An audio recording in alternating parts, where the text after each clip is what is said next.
नमस्कार और the folio coach में आपका हार्दिक स्वागत है। हर निवेशक का एक ही सपना होता है, अपनी मेहनत की कमाई को इस तरह निवेश करना कि वह समय के साथ एक बड़ी संपत्ति में बदल जाए। लेकिन क्या केवल अच्छी कंपनियों में निवेश कर देना ही पर्याप्त है? क्या एक ही देश में किया गया निवेश आपको हर तरह के जोखिम से बचा सकता है? आज की इस विशेष रिपोर्ट में हम समझेंगे कि डाइवर्सिफिकेशन यानी निवेश में विविधता क्यों हर सफल निवेशक की सबसे बड़ी ताकत होती है और कैसे अमेरिकी डॉलर की मजबूती भारतीय निवेशकों के लिए अतिरिक्त लाभ का कारण बन सकती है। तो आइए शुरुआत करते हैं एक छोटी सी कहानी से। एक कहानी। दो निवेशकों की मान लीजिए दो मित्र हैं, राहुल और अर्जुन। दोनों के पास निवेश करने के लिए 6 लाख रुपए हैं। राहुल का पूरा विश्वास भारत की अर्थव्यवस्था पर है। वह अपने पूरे 6 लाख रुपए के भारतीय शेयर बाजार में निवेश कर देता है। वही अर्जुन भी भारत की प्रगति पर उतना ही भरोसा करता है, लेकिन वह एक अलग रास्ता चुनता है। वह अपने निवेश का अलग 70% भारत में और 80% अमेरिका की बड़ी और वैश्विक कंपनियों में निवेश करता है। कुछ वर्षों तक सब कुछ सामान्य चलता, लेकिन फिर एक समय ऐसा आता है जब भारतीय अर्थव्यवस्था कुछ समय के लिए धीमी पड़ जाती है। शेयर बाजार में गिरावट आने लगती है। राहुल का पूरा पोर्टफोलियो लाल निशान में दिखाई देता है, क्योंकि उसका पूरा निवेश केवल एक ही बाजार पर निर्भर था। लेकिन अर्जुन के साथ कुछ अलग होता है। भारत में गिरावट के बावजूद अमेरिका की कई बड़ी कंपनियां अच्छा प्रदर्शन कर रही होती हैं। उसके अमेरिकी निवेश उसकी कुल संपत्ति को संभालने में मदद करते हैं। यही है डाइवर्सिफिकेशन की असली ताकत। यह जोखिम को पूरी तरह समाप्त नहीं करता, लेकिन यह सुनिश्चित करता है कि एक ही घटना आपके पूरे निवेश को प्रभावित न कर सके। डाइवर्सिफिकेशन आखिर इतना जरूरी क्यों है? सच्चाई यह है, भविष्य को कोई भी निश्चित रूप से नहीं जानता। कोई नहीं बता सकता कि अगले 10 वर्षों में कौन सा देश, कौन सा सेक्टर या कौन सी कंपनी सबसे बेहतर प्रदर्शन करेगी। कभी टेक्नोलॉजी आगे निकल जाती है, कभी बैंकिंग, कभी हेल्थ केयर और कभी कोई दूसरा देश दुनिया का सबसे तेजी से बढ़ता हुआ बाजार बन जाता है।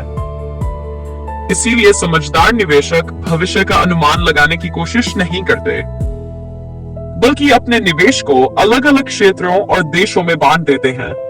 जैसे एक हवाई जहाज केवल एक इंजन पर निर्भर नहीं रहता, वैसे ही एक मजबूत निवेश पोर्टफोलियो भी केवल एक देश पर निर्भर नहीं होना चाहिए।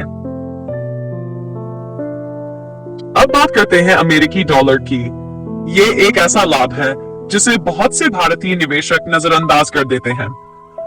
जब आप अमेरिका के शेयरों में निवेश करते हैं, तो आपकी कमाई केवल उन कंपनियों के प्रदर्शन पर ही निर्भर नहीं करती, बल्कि अमेरिकी डॉलर की कीमत पर भी निर्भर करती है।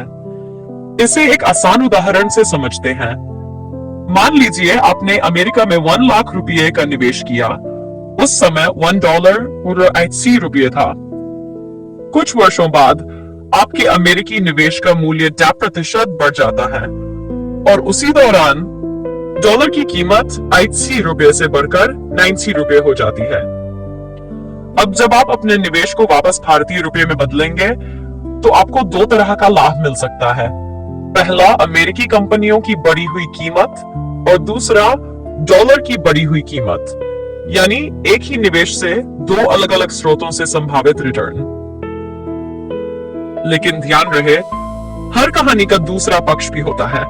अगर भविष्य में भारतीय रुपया मजबूत हो जाए और डॉलर कमजोर पड़ जाए, तो आपके कुल रिटर्न पर उसका असर पड़ सकता है।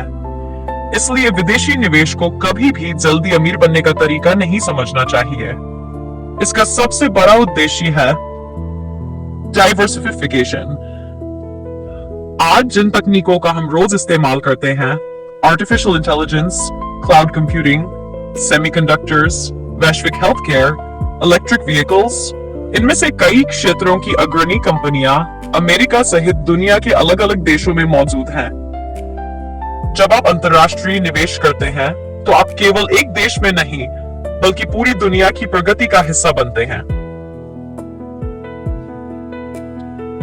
अंतिम संदेश, सफल निवेशक ये साबित करने की कोशिश नहीं करते कि कौन सा देश सबसे बेहतर है। वे ऐसा पोर्टफोलियो बनाते हैं जो बदलती हुई आर्थिक परिस्थितियों में भी मजबूती से खड़ा रह सके। याद रखिए, अपने सारे अंडे कभी भी एक ही टोकरी में नहीं रखने चाहिए।